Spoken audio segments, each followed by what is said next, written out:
Olá, olá a todos, boa noite, espero que vocês estejam me escutando.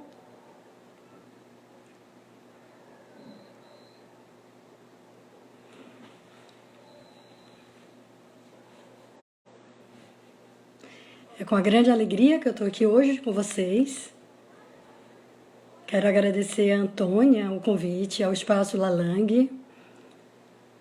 Para quem não me conhece, eu sou Liane Tresse, sou psicanalista, membro do Espaço Mébius.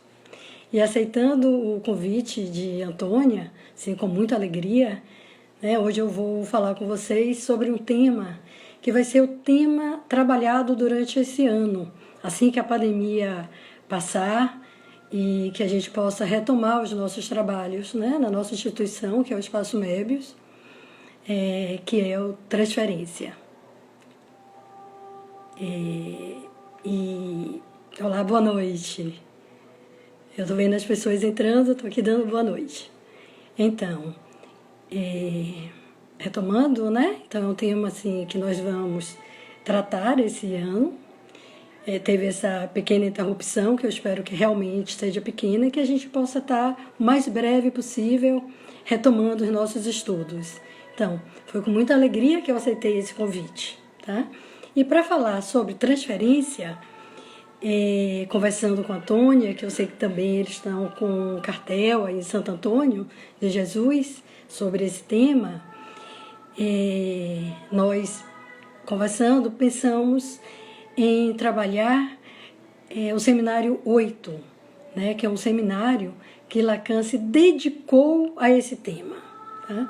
É claro que depois ele retoma no seminário 11 e em outros seminários, mas o seminário 8 foi dedicado ao tema. E é um seminário que eu gosto muito, porque Lacan se inspira em um livro, de... Também se pode chamar de um livro, mas no Banquete de Platão, e é um tema que todos os filósofos reunidos, eu vou falar um pouquinho, eu só estou esquentando, se reúnem para falar sobre o amor. Então eu considero esse seminário 8, o seminário sobre a transferência, um seminário muito clínico e também muito poético. Tem uma brincadeira que está circulando pelos grupos, que quando a gente entendesse Lacan, a gente já podia sair da quarentena. Claro que é um xiste, Mas, enfim, eu considero esse um dos seminários mais bonitos de Lacan, Muito clínico e também, como eu acabei de falar, muito poético, Porque ele vai trabalhar o par do amado e do amante para trazer questões relacionadas à posição do analisante e à posição do analista, se inspirando, como eu disse, nesse livro, que é o Banquete, ou o Simpósio, como é chamado, de Platão. Bom, o tema da transferência foi apresentado por Freud, vou fazer uma introdução rápida, tá? Dos primeiros escritos, tá? Então tem textos de Freud em 1895 que ele já falava da transferência. Não a transferência relacionada ao que acontece entre o analista e o analisante, Mas ele vai falar na interpretação dos sonhos também, em 1900, de um deslocamento de sentido, e só mais tarde é que ele vai se debruçar sobre o tema da transferência para entender o que se passava nessa relação, tentar compreender o que se passava nessa relação. Então eu peguei assim alguns textos de Freud só para citar, tá? Então, a partir de 1900, tem interpretação de sonhos, tem estudos sobre a histeria, tem além do princípio do prazer, inibição, sintoma e angústia, escritos sobre a técnica, sobre a dinâmica da transferência, parece também recordar, repetir e elaborar, novas recomendações sobre a técnica e observações sobre o amor de transferência. Isso tudo é Freud. Então começa com o deslocamento de sentido, depois ele vai falar sobre a transferência e a repetição, a transferência como resistência, e depois então ele fala sobre o amor de transferência, né, que é o tema assim, que mais nos interessa neste momento. Claro que a gente vai ter a oportunidade de falar sobre a transferência em outros momentos, tá? Mas nesse momento eu vou tomar o amor de transferência, né? Porque é nessa linha que Lacan vai abordar no seminário 8 esse fundamento tão importante para a psicanálise, que é a transferência. Mas em Lacan também a gente tem outros momentos, outros textos em que ele se debruça sobre esse tema, tá? Então, tomando a partir do seminário 8, ele retoma no seminário 11, vários textos nos escritos, ele vai abordar também esse fundamento da psicanálise. Na intervenção sobre a transferência, também nos outros escritos, em vários momentos, ele volta a falar sobre a transferência. Em radiofonia, no ato analítico, no seminário sobre o ato, em televisão, radiofonia, na proposição de 9 de outubro, isso já em 1967, sobre o psicanalista na escola. Desculpa que eu vou desligar. Ai, gente, desculpa. E o engano do sujeito suposto saber também que ele volta a falar sobre esse tema, tá? E também tem outros textos de outros psicanalistas que também retomam e abordam esse tema, mas que vai ficar para um outro momento, né? Para que a gente possa estar contemplando, né? A partir de outras referências, porque eu acho que isso enriquece muito a nossa prática, né? Não só tomar Freud e Lacan, mas também tomar outros psicanalistas, inclusive psicanalistas mas que discute esse fundamento. Eu estou falando de um fundamento importante, eu estou sendo cuidadosa para não chamar de conceito, tá? A partir de psicanalistas assim, que estão discutindo isso na contemporaneidade, né? Mas eu creio que a gente vai ter oportunidade para estar discutindo. Tem alguns textos que a gente tem tido acesso, né, para discutir a transferência a partir dos atendimentos online, que é algo que é bastante contemporâneo, né, que a gente está vivenciando nesse momento, mas vai ficar para um outro momento. Vamos então tomar agora, eu acho que já fiz assim, foi para esquentar mesmo, né, batendo um papo com vocês, é a primeira vez que eu estou fazendo uma live, peço desculpa, tá, por algumas interferências que a gente não consegue controlar, principalmente estando em casa, né, nesse isolamento social. Mas vocês vão fazendo assim algumas questões, tá? Eu tô aqui com outro... Alguém tá me perguntando, o fundo musical da Ave Maria? Aqui no onde eu moro, todas as 18 horas, tem um vizinho que, de uma forma muito solidária, ele da Ave Maria, todos os dias. É um momento assim muito especial, tá?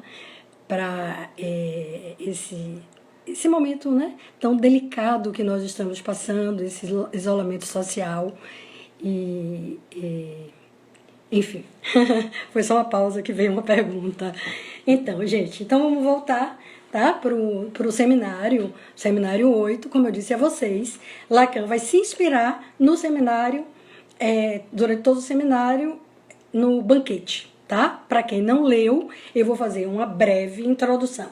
É um texto de 380 a.C., tá? De Platão, e naquela época os historiadores relatam de que os filósofos eles se reuniam, tá? Em torno da mesa, uma mesa muito farta, onde eles comiam e bebiam, tá? E eles conversavam sobre temas, alguns temas já escolhidos, outros temas ainda que surgiam na hora. Nesse dia especial, o que aconteceu? Eles estavam de ressaca. Eles tinham bebido muito na noite anterior e aí decidem não beber muito. Eu estou relatando o que os historiadores contam, tá? E foi sugerido, Agatão o Agathon, é o convidado, né? Ele está convidando os amigos. Entre eles nós temos Sócrates, Aristóteles, Fedro, Pausânias, Eristima, que era um médico, Aristófanes e, por último, entra Alcebiades, tá? Então, eles estão em torno da mesa e combinam beber menos e conversar sobre algo. E definem que iriam conversar sobre o amor. Tá? Só que Sócrates sugere que eles fizessem um elogio ao amor, que não fosse descrever o amor, né? Mas que louvasse o amor. E todos eles topam, todos eles aceitam. Então todos vão falando, cada um à sua ordem. Eu não vou me ater ao que eles conversam, né? O que eles discursam, porque são vários discursos antes da fala de Sócrates, antes da entrada de Sócrates, tá? Que é a que nos interessa, tá? Mas fica a dica para que quem tiver acesso ao banquete ou ao elogio ao amor possa ler as outras falas sobre o amor, porque são muito bonitas, tá?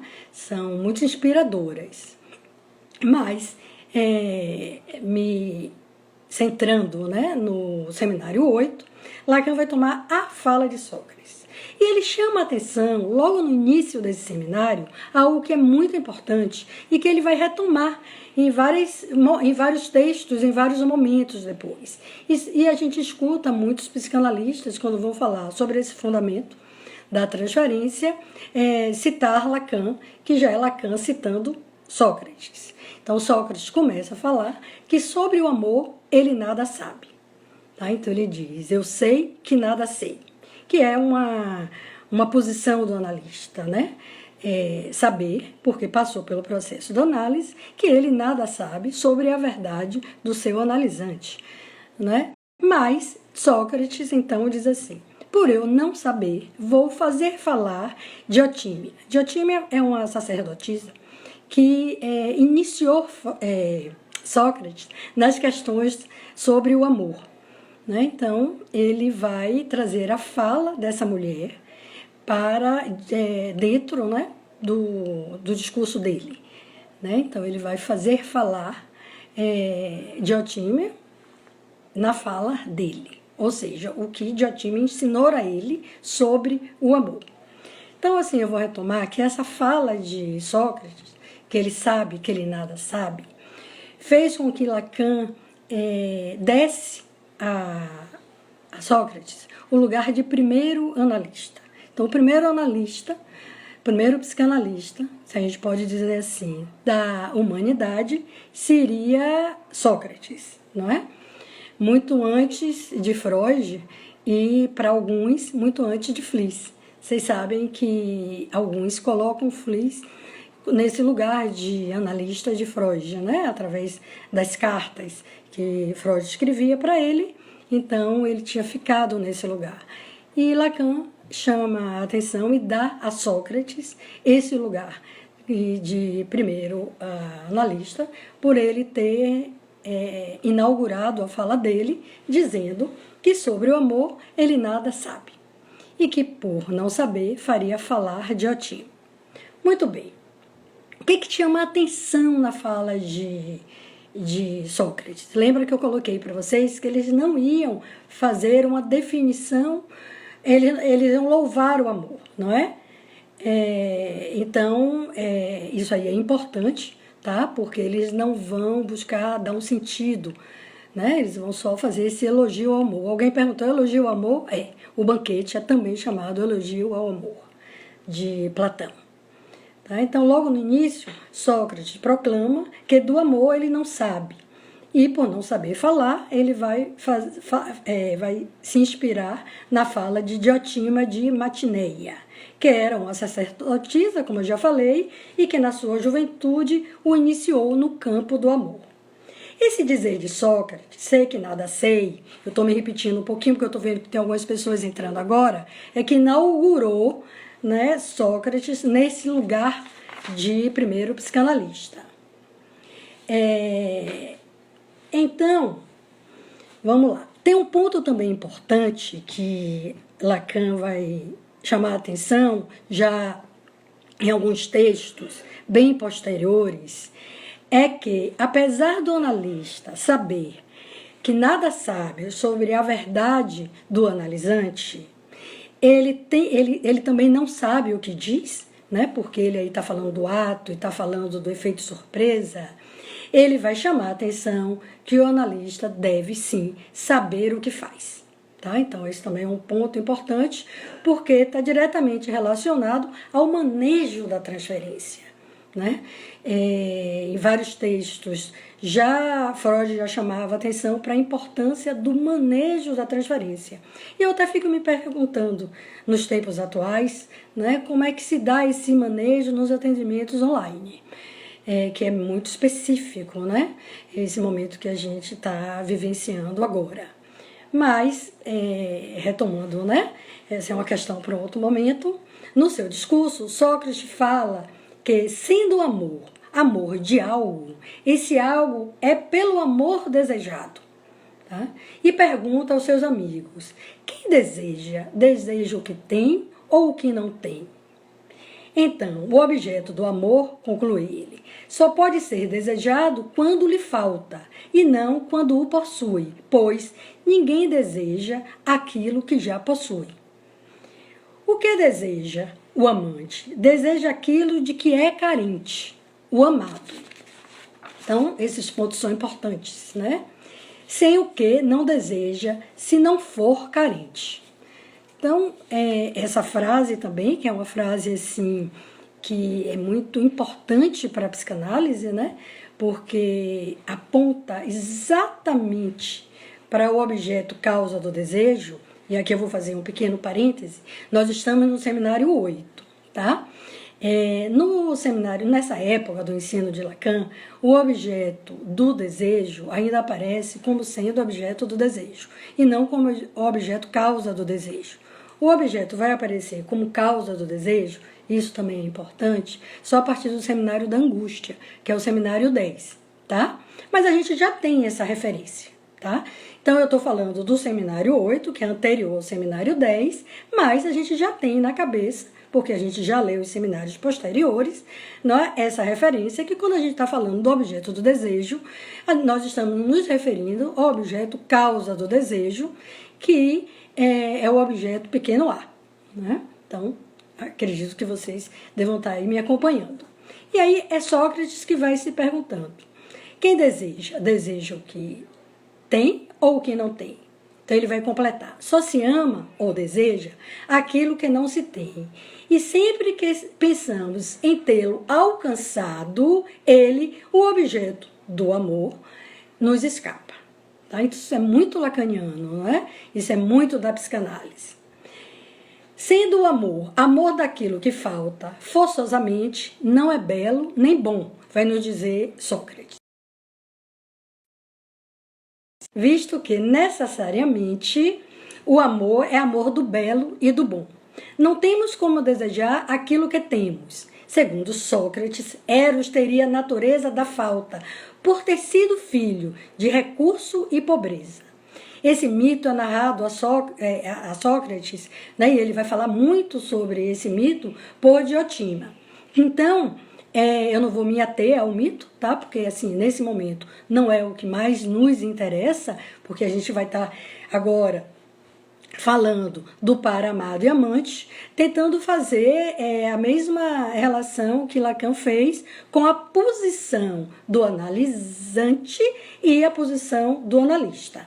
Tá? Então veja que eu estou falando amado e estou falando analisante. Estou falando amante, que é aquele que ama, tá? E estou falando de analista. Depois a gente vai ver que é importante que haja uma mudança de posição, né? É importante que haja uma báscula, né? Báscula, uma mudança de posição, que é isso que nos interessa para estar tratando desse tema da transferência.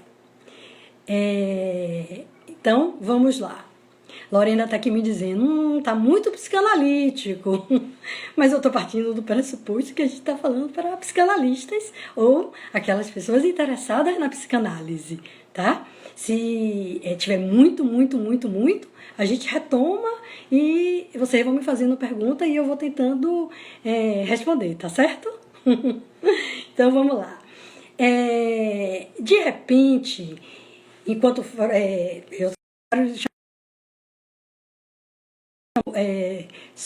Sócrates está falando, Alcebiades adentra na sala, tá? E ele entra na sala muito bêbado. Ele não tinha sido convidado, então ele entra, ele interrompe a fala e ele fica muito, muito, muito surpreso porque Sócrates está ali, tá? Realmente ele fica surpreso. Sócrates e Alcebiades, a gente lendo e deixa entender isso, mas a gente buscando um pouco saber da história deles, eles já tinham tido um caso de amor, tá? Então, Alcebiades se surpreende ao ver Sócrates e insinua que Sócrates, o persegue. Sócrates, então, e essa parte é importante, se dirige a Agatão. Lembra que eu falei que Agatão que tinha convidado eles, tá? E implora que Agatão o defenda. Então, veja, eu estou chamando a atenção para esses pontos, que são os pontos importantes que Lacan vai sublinhar quando ele retoma o banquete para falar do que acontece entre o analisante e o analista, ou esse par, né, de amado e de amante, tá? Então, são os pontos importantes, eu estou buscando sublinhar. Ou eu faço assim, ou eu dou uma ênfase maior, tá? No que eu estou falando, ok? Então, esse ponto é importante. Vejam só que eu já chamei a atenção para vários pontos. Chamei a atenção para o ponto em que Sócrates se interroga sobre o amor e se questiona, né, de quem ama ou deseja aquilo que tem ou aquilo que não tem, e conclui que nós desejamos aquilo que nós não temos, tá? E sempre em que nós pretendemos alcançar esse objeto, ele vai nos escapar, esse ponto é importante. E agora eu estou num outro momento, tá? Eu diria assim, que seria uma terceira cena no banquete. Então a primeira cena eu chamo do momento que todos os amigos estão falando sobre o amor. A segunda cena em que Sócrates toma a palavra e ao tomar a palavra ele diz que sabe que não sabe e faz falar Diotima. E a terceira cena, que seria essa cena, tá? Em que Alcebiades adentra, ele invade a sala. Como eu disse a vocês, ele não tinha sido convidado. E, surpreso, ele se dirige a Sócrates, tá? E insinua que Sócrates o persegue. E Sócrates, então, se remete a um terceiro, tá? Então, quem é o terceiro, no caso, é Agatão, tá? E pede para que Agatão o defenda. Eu vou, entre aspas, ler um pequeno trechinho, viu? Desde os tempos em que me apaixonei por ele, não me é permitido sequer olhar, essa fala é de Alcebiades, ou conversar com um único jovem. Não, desculpe, essa fala é de Sócrates, então vou repetir. Desde os tempos em que eu me apaixonei por ele, Alcebiades, não me é permitido sequer olhar ou conversar com um único jovem belo. Do contrário, aí eu tenho a perna com seus ciúmes e quesilhas, a fazer-me cenas incríveis, a cobrir-me de injúrias. Né? Então, é uma queixa de Sócrates em relação a Alcebiades. Alcebiades, então, começa a fazer elogios a Sócrates e exalta suas qualidades de oratória. E diz o seguinte: logo que Sócrates começa a falar, fico fora de mim. O meu coração começa a saltar no meu peito. As lágrimas escorrem-me pelo rosto. Então, Alcebiades, ele se declara, não é, a Sócrates, né? Então, Sócrates, ele primeiro ele faz injúrias. Então, Sócrates solicita, se dirige a um terceiro. Então, isso é importante porque ele convoca um terceiro, né? Sócrates, ele se defende e Alcebiades, então, se declara, tá? Então, o que Lacan vai chamar a atenção? Que Alcebiades, nesse momento, ele ocupa o lugar de amado. Ele ocupa o lugar do objeto causa do desejo, que, como eu disse a vocês, ainda é objeto do desejo, né? Que é o lugar do amado. Vejam só. Se tem um amado, ele toma Freud, só quero dizer Freud, já que tu fale, ele toma Sócrates como o amante, né? E quem é o amante nessa relação? É aquele a quem falta algo, não é? Porque se é ele que ama, se é ele que deseja, e Sócrates já tinha dito que quem deseja só deseja o que não tem, então quem deseja o amante é marcado pela falta, é Sócrates que vai estar então ocupando esse lugar. Mas aí tem aquilo que eu chamei para vocês, atenção, ele se remete a um terceiro. Então é como se ele ficasse no lugar de um espelho vazado. Ele não encarna esse lugar. Tá? Ele não toma Alcebiades como o objeto do desejo dele. Tá? E isso é muito importante, porque é esse fato que vai possibilitar, lembra que eu falei para vocês, da báscula, da mudança de posição necessária para que a análise aconteça. Se não há essa báscula, a análise não acontece. Né? Então veja que são momentos muito importantes e muito singelos no seminário, né? Porque mesmo inspirado nesse texto, Lacan vai avançando, né? Nas suas articulações. Tá? Então o que acontece? Vamos retomar um pouquinho. Tomando a entrada de Alcebiades como pano de fundo, aí eu vou para o texto de Lacan, Lacan exalta o lugar que Alcebiades ocupa em relação a Sócrates, que é o lugar que Sócrates vai ocupar depois na trama. Então vamos lá. Alcebiades, ao se dirigir a Sócrates, se oferece como amado, objeto causa do desejo. Aquele objeto que eu falei que no texto de Lacan e na psicanálise vai aparecer como objeto A, o Azinho minúsculo, tá? E Sócrates, então, vai vir a ocupar o lugar do amante. O amante sendo aquele que ama, que isso também é muito importante. Então, retomando, fazendo um resumo, Alcebiades seria, nesse primeiro momento, o amado e Sócrates, o amante. Nós estamos, se a gente for fazer, né, essa analogia com a psicanálise e a análise, nós estaríamos num primeiro momento, onde o analisante ele entra, né, ele faz uma demanda, e como a gente sabe, toda demanda é uma demanda de amor, né? Então é como se ele dissesse, estou aqui para ser amado. Lembra do Quevoy? Que queres de mim para que você me ame? Lacan tira de uma novela, de um italiano chamado Carlos Casotti, né? O diabo é namorado. Então o diabo faz essa pergunta, né, para o personagem principal. Como queres que eu me apresente para que você me ame? Então ele se oferece como objeto. Ele se oferece no lugar de amado. Eu estou falando de lugares, estou falando de posições, não é? Então é como se o analisante ele chegasse, fizesse essa pergunta: como queres que eu me apresente para que você me ame, para que você me tome em análise? Tá? Então ele atribui, veja que é uma atribuição de um lugar que é dado pelo analisante ao analista. Tá? Então, só existe analista porque existe analisante. Tá? Então, esse ponto também é importante, porque é o analisante que vai reconhecer o analista neste lugar. Tá? Eu estou falando de transferência, tá? Eu estou falando de psicanálise em intenção. Isso é importante. E o analista que sabe, porque ele já passou, né? Estou partindo do pressuposto que ele já passou pelo seu próprio processo de análise.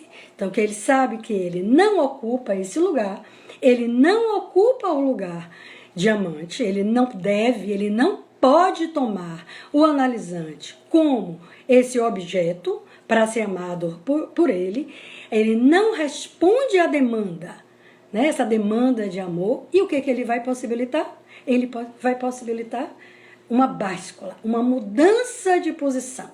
Isso é muito importante. Lembra que eu disse a vocês que Sócrates vai então remeter Alcebiades a um terceiro. Ele vai remeter Alcebiades a Agatão. tá? Então, é a analogia que Lacan vai fazendo, né, com essa terceira cena lá do banquete. E aí se dá a báscula e aquele que estava no lugar de amado vai advir no lugar de amante. Lugar de amante marcado pela falta. Isso é importante, né? Vai se interrogar sobre o seu próprio desejo, né? E vai atribuir ao analista o lugar, eu falei, em báscula, de mudança de posição, vai atribuir ao analista o lugar de amado, ok? O analista também não encarna esse lugar, né? Mas ele vai fazer semblante a esse lugar. Isso é muito importante. Para que o analisante, né, no lugar de amante, ele possa estar se interrogando sobre o seu próprio desejo, né? Então, assim, são momentos importantes em todo o processo da análise, e eu diria que a análise começa quando se dá essa báscula, quando o analisante começa a se interrogar sobre o seu próprio desejo. Aí eu poderia dizer que a análise entra no trilho, não é? Então vamos mais adiante. O amante, então, é marcado pela falta. Retomando, né, para deixar, estou frisando, porque assim, no seminário 8, Lacan frisa muito, né, o lugar do amado e o lugar do amante, a báscula, essa mudança de posição, e vai sempre mostrando para a gente que quem deseja sempre aquilo que ele não tem, que é marcado pela falta. Não é? Que é a posição, então, do analisante quando ele se implica no trabalho, quando ele entra no processo de análise. Vamos ver mais um ponto assim importante. Só bom, eu falei para vocês, né, que ele não encarna esse lugar. Antônia, você pode me mandar perguntas? Tô esperando, viu? Que eu tô tentando acompanhar, porque vão aparecendo, né, as perguntas.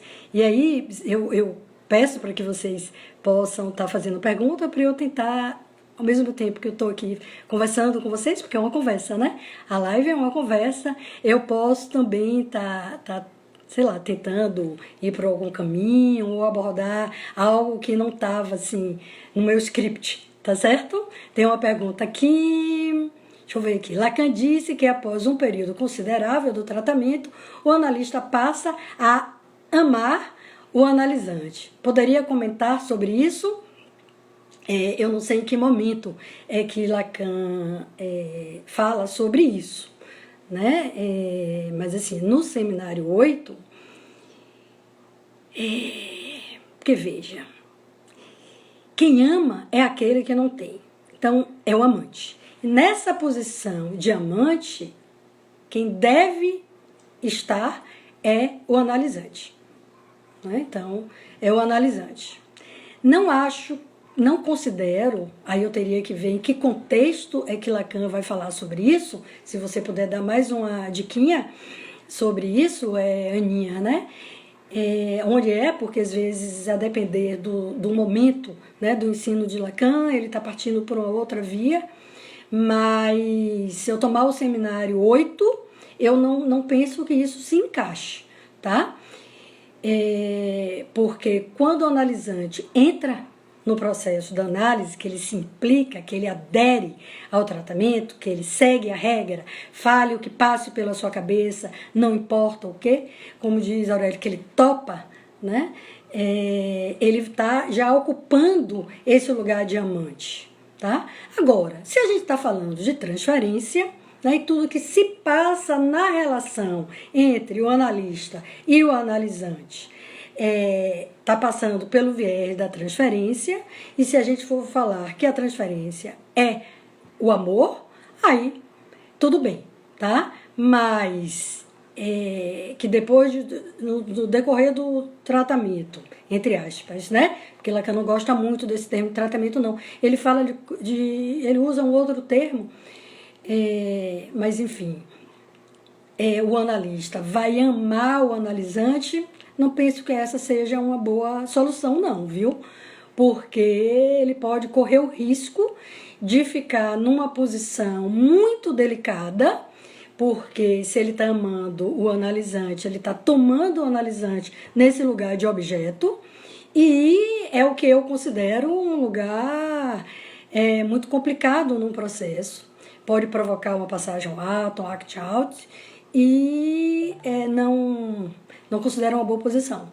Eu diria até que é uma posição muito próxima da posição, desculpe o termo, gente, mas de uma canalice, tá? Não acho que é rigoroso com a psicanálise, mas, é claro, como eu estou dizendo a vocês, a gente teria que fazer um recorte, ver qual foi o momento em que Lacan falou isso, tá certo? Alguém falou do sujeito suposto saber, ok? No momento, em outros textos, né, no seminário 8, Lacan não fala muito do seminário, do sujeito suposto saber, mas é um conceito muito importante para a psicanálise, porque também é o lugar que o analista vai ocupar, não é? Então ele vai fazer semblante ao objeto e ele vai ficar nesse lugar de sujeito suposto saber.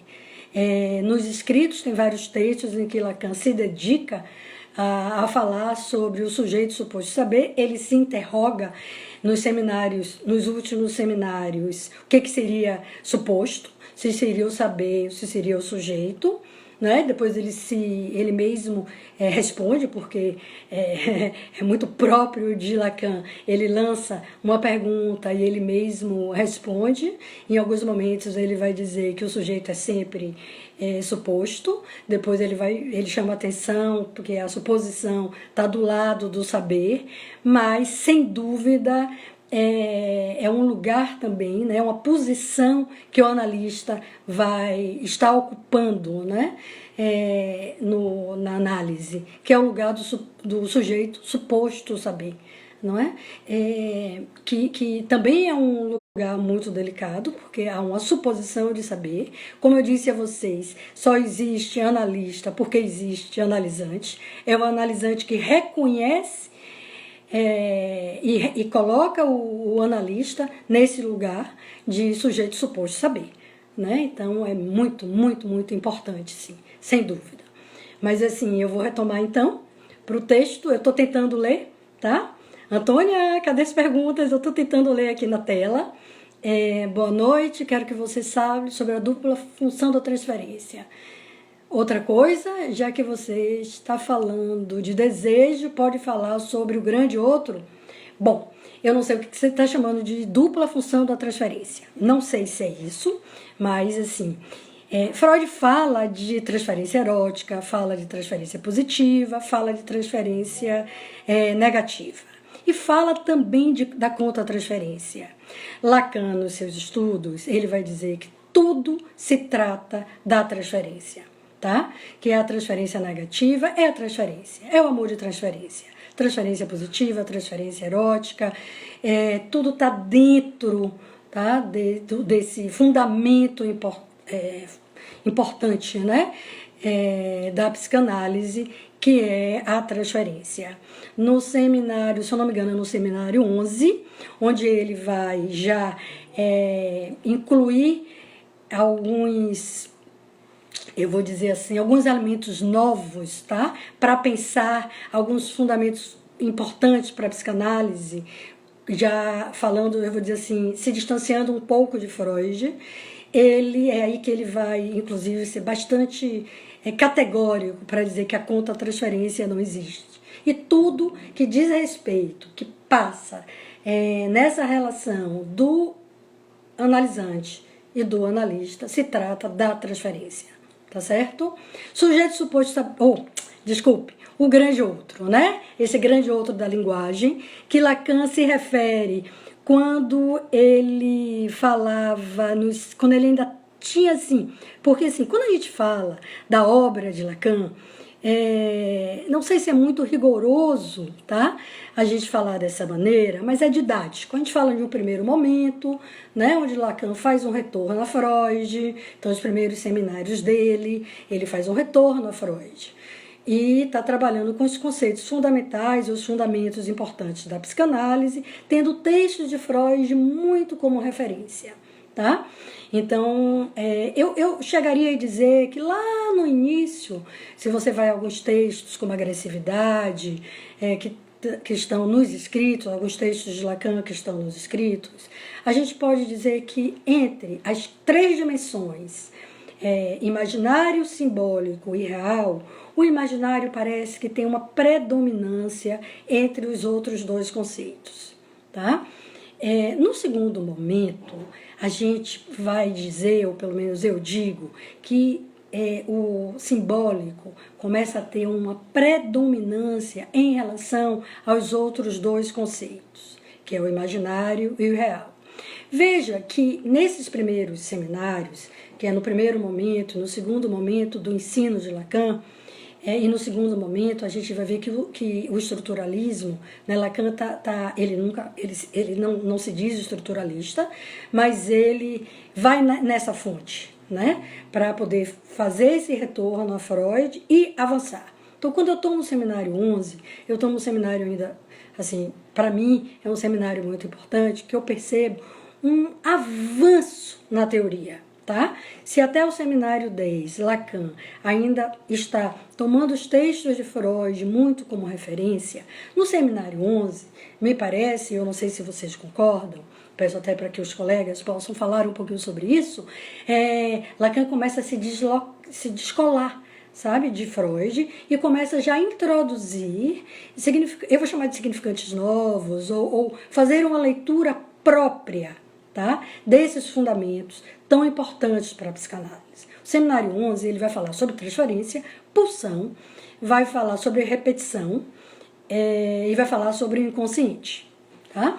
Então, e mais adiante, no seminário 15, ele vai já avançando mais ainda, se interrogando, tá? Buscando já em outras fontes, não só no estruturalismo, na linguística, mas na topologia, né? Eu vou chamar de um suporte para a prática, tá? A prática analítica. Ele vai trabalhar com toda a topologia de superfície, então nesse primeiro momento ele está trabalhando com a topologia de significante, assim que chamam, depois ele vai trabalhar com a topologia, com as figuras de superfície, e nesse terceiro momento, a gente vai ver que o real ele vai predominando em relação às outras dimensões, que é o imaginário e simbólico. E lá a partir do seminário 20, no seminário 17, ele vai estar trabalhando com a lógica, né? Que ele vai falar, é o avesso, ele vai trabalhar com os discursos, que é um seminário também muito importante. Mas é só a partir do seminário 20, e aí eu vou para o 21, principalmente no 22, que é o RSI, que ele vai trabalhar com as três dimensões, real, simbólico e imaginário, inodados borromeanamente, que aí ficaria para um outro momento, né? Porque eu já estou no final do ensino de Lacan, que é mais complexo, não é?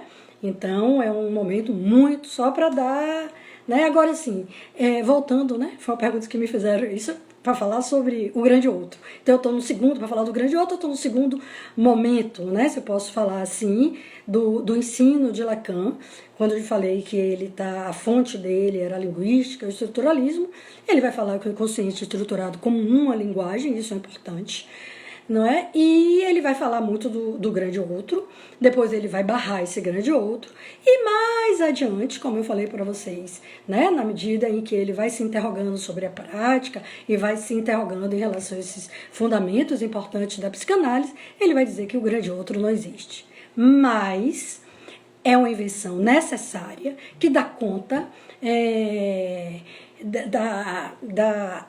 eu vou dizer assim, da dor da existência. Não é? Então veja só que o grande outro passa, né, a não existir, conforme Lacan vinha apresentando, mas é uma invenção, assim como o inconsciente passa a ser uma invenção em ato no processo da análise. Então a gente vai ver que no ensino de Lacan, ao longo desses 25, 30 anos, muitos conceitos importantes, fundamentais para a psicanálise, eles vão sofrendo algumas importantes modificações, né? Alguém está me perguntando sobre a transferência negativa, foi aquilo que eu falei para vocês. Lacan vai dizer que não tem porquê a gente nomear transferência negativa, transferência positiva. Ele vai dizer que tudo se trata da transferência, tudo que diz respeito à relação do analista e do analisante e do analista, se trata da transferência. Então, não tem por que chamá-la de positiva ou de negativa. Depois ele vai dizer se existe resistência, a resistência está do lado do analista, isso é no seminário 11, ok? O que Lacan vai dizer é que não existe a contra-transferência. Ele chega a citar, tem até um livro que fizeram, um compêndio, assim, eu até tenho esse livro, de psicanalistas que falam da contra-transferência, e Lacan é um crítico sobre esse conceito, ok? Deixa eu ver mais aqui, tem uma pergunta aqui, tá? Se o analista passa a amar o paciente, eu já falei, isso seria uma contra-transferência negativa, concorda? Foi Cláudio que fez, obrigado, Cláudio. Não, é como eu disse para vocês, não é? Eu penso que o analista, em nenhuma hipótese, deve tomar o analisante como seu objeto do amor. Ao fazer isso, ele vai estar colocando a análise em risco e o seu analisante em risco. Né? Ele pode provocar uma passagem ao ato, ele pode provocar um act out. E isso é uma situação muito delicada no processo de análise. Eu penso que tem algo que Lacan chama a atenção, o analista tem que ter muita prudência e tolerância. Né? Lembra que eu falei no início? O analista é aquele que sabe que não sabe sobre a verdade do desejo do analisante, ele passou pelo processo da análise, não é? Então, ele tem esses instrumentos, ele não sabe o que ele diz, Lacan no ato ele vai chamar importância para o efeito surpresa, mas ele deve saber o que faz. Tá? E deve saber também o que ele não deve fazer. E ele não deve amar seu analisante em nenhuma hipótese. Tá? Ele vai fazer semblante, o lugar dele é esse, é o lugar do sujeito suposto saber, atribuído pelo analisante, ele vai fazer semblante de objeto, ele não encarna esse lugar. Tá? Porque assim como ele não encarna, naquele primeiro momento que eu falei, o lugar de amante, o amante é aquele que ama, né? Porque é marcado pela falta, e isso vai possibilitar essa báscula de posição, e o analisante é que vai advir nesse lugar de amante, ele também não vai encarnar o lugar de objeto que lhe é atribuído pelo seu analisante, tá? Porque também ao fazer isso, ele pode estar provocando situações muito delicadas, inclusive a interrupção da análise, tá certo? Deixa eu ver mais aqui, Liane, ok, estou acompanhando algumas. Alguém me perguntar, se cai a transferência, o que resta? Eu não sei. Se cai a transferência, eu acho que se cai a transferência, a análise é interrompida. Infelizmente, né? Se cai a transferência é porque o analista saiu desse lugar, saiu do lugar de sujeito suposto saber, saiu do lugar de semblante de objeto. Aí a análise é interrompida. Se você está falando, a Nadir, obrigado pela pergunta. Se você está me perguntando de final de análise, tem nas conferências americanas, também é do final do ensino, né? Quando Lacan esteve nos Estados Unidos, ele diz algo que, assim, me é muito útil, tá? Eu faço os recortes na obra de Lacan daquilo que me é útil para a minha prática, para o meu ofício. E ele diz assim, uma análise chega ao final quando o analisante crê ou pensa, alguns traduzem como crê, outros traduzem como pensa, que é feliz por viver, não é? Então, eu acho isso assim de uma delicadeza e, ao mesmo tempo, de uma profundidade, né? Porque ele está falando de final de análise, quando o análise, quer dizer, é quando sem dúvida, ele está falando, né, do DC, do analista, em outro momento ele fala de final de análise da travessia do fantasma, está falando do fantasma fundamental, mas essa frase do final do ensino de Lacan me é assim muito grata, tá? Porque ele está falando disso, né? Quando o analista, deixa eu ver aqui, do analista sai desse lugar. Lembra que eu falei que é um lugar que é atribuído ao analista pelo analisante, não é? Então, é o momento em que chegou ao final da análise e o analisante, ele pode, se foi, como Freud chamou da peste, né? Se ele foi mordido, no bom sentido, pela psicanálise, ele se interrogando sobre o seu desejo, o desejo de analista, ele pode vir a ocupar o lugar de analista, que é um lugar, muito, como eu falei para vocês, muito delicado, né? Precisa de muita prudência, de muita tolerância, né? Porque não se pode ter pressa. Então, o paciente está do lado do analista e não do lado do analisante, né? E poder suportar estar nesse lugar de objeto, não é? Porque diz respeito a não ceder, a gente costuma chamar a atenção, não é? Que não é um lugar fácil de se ocupar, não é? Mas é abrir mão do seu desejo, né? Lá que ele vai nomeando de diversas formas. Ele vai dizer ficar no lugar do morto, ele vai chamar do lugar vazio. Eu gosto da ideia desse espelho vazado, né? Onde o que é dito lhe atravessa, não é? Porque ele não encarna o lugar que lhe é atribuído pelo analista. E eu só tenho mais de 10 minutos. Alguém me fez uma pergunta aqui. Você poderia comentar sobre a passagem da queixa para a demanda? Claro, é importante, né? Eu acho que eu falei um pouquinho no início, João, obrigada. Então, veja só, quando eu penso que esse primeiro momento, né, quando o analisante se oferece como objeto para ser amado, eu não sei se você estava desde o início que eu falava, né, que o analisante se oferece como objeto, ele está ocupando esse lugar de amado e atribui ao analista esse lugar de amante, ele está no momento da queixa, tá? Ele faz uma demanda de amor e pergunta, né? Como você quer que eu me apresente para que você me ame? Claro que o que leva o analisante a buscar uma análise é uma pessoa, né? Um indivíduo a buscar uma análise é um sofrimento. Ninguém entra numa análise se não for pela via do sofrimento, né? Então, ele leva uma queixa. Eu diria que a primeira entrevista ou a primeira sessão seria assim, um cartão de visita, não é? Como ele se mostra. E no momento em que essa demanda de amor não é respondida, é que eu falei que acontecia a báscula, né? A mudança de posição. E o analisante, ele vai advir no lugar de amante, porque ele vai se interrogar sobre a sua própria queixa. E assim, aí sim, João, eu penso que ele faz uma demanda de análise. Ele sai da queixa para uma demanda de análise e atribui ao analista o lugar de sujeito suposto saber, que no seminário 8, Lacan apresenta, a partir do par de amado e de amante, o lugar de amado, não é? De semblante, de objeto causa do desejo, do analisante, que é o lugar que o analisante vai atribuir ao analista, ok? Tem uma outra pergunta aqui. Você pode falar sobre a passagem da cadeira para o divã? Claro.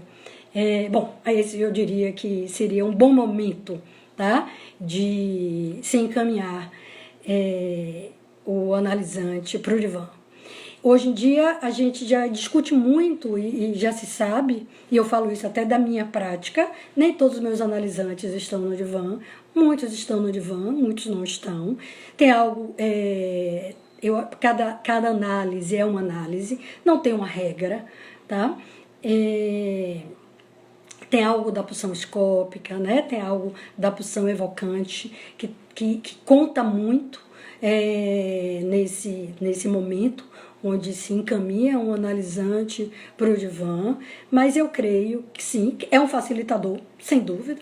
O divã é um facilitador. Freud já chamava atenção para isso, mas tem muitas análises que avançam muito, mesmo estando o analisante na poltrona, ok? Porque o importante, para mim, hoje, eu digo isso assim, com muita tranquilidade, tá? E a gente está vendo as análises acontecerem online, né? Se só acontecesse análise em divã, a gente não poderia defender e que hoje a gente faz análise, tem análises que têm avançado, mesmo que seja online, né? Utilizando esse dispositivo que a gente tá utilizando aqui. Então seria hipocrisia da minha parte. Então eu acredito sim, porque o que é importante é o lugar que o analista vai ocupar, ok? Então, se ele ocupa o lugar que lhe é atribuído pelo analisante, se essa báscula acontece,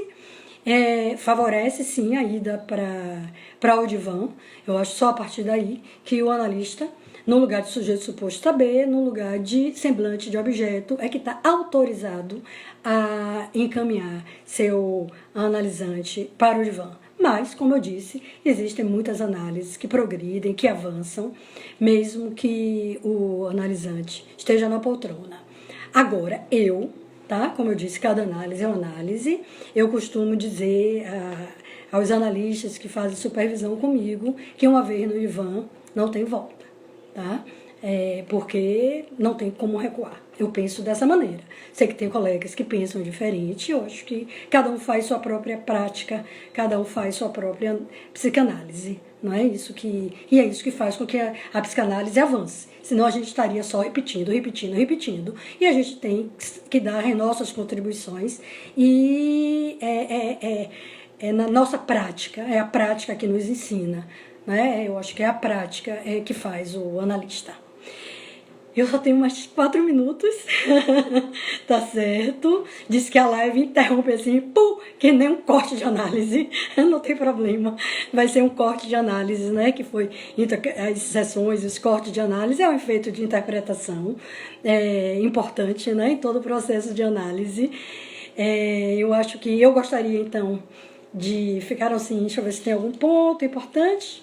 Eu falei do diabo é namorado, não é? Não, eu acho que, só para eu concluir, antes que não interrompam, eu penso que isso tudo que eu estou falando, que eu falei para vocês, eu só tenho assim, a agradecer, mais uma vez agradecer a vocês, não é? Que nesse tempo tão delicado que a gente está vivendo, né? De isolamento social, vocês tenham tirado um tempo, né, para estar aqui me escutando e estar trazendo essas contribuições tão importantes para a psicanálise.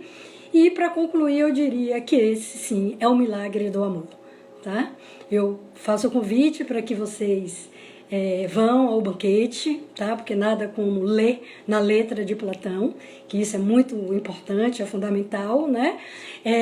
Quem puder dar uma lida no seminário 8, que eu acho que é um seminário muito clínico, é muito interessante, tá? E poder estar fazendo esse cotejamento com o texto de Platão, com o banquete, com o elogio do amor, afinal está falando do amor, né? Está falando de vida, que é Eros, né? Quando Thanatos está tão aí batendo na nossa porta, de uma forma tão ameaçadora. Tá certo? Um grande beijo para vocês. Espero poder me encontrar com vocês em um outro momento. E vamos que vamos, tá bom? Tchau, obrigada, Antônia. Não sei se vocês querem, eu já tenho 2 minutos. Eu fico preocupada porque falou. Não sei se vocês querem, assim, fazer um... Lore, estão aqui me dizendo, lembra do seminário do Moebius sobre a transferência? Sim, a gente está em muitas atividades, tanto no Espaço Lalang, né, que me convidou, como do Espaço Moebius. Espaço Lalang em Santo Antônio de Jesus e o Espaço Moebius, nós somos, posso dizer agora, uma instituição parceira, então nós vamos retomar e retomar com assim, muito afinco, tá? Convido vocês a entrarem no site do Espaço Moebius, tem um texto de Aurélio e um texto de outros colegas, tem um texto de psicanalistas franceses, amanhã a gente está colocando no ar mais 3 textos, de Sheila, de uma participante, de Thaís, sobre transferência,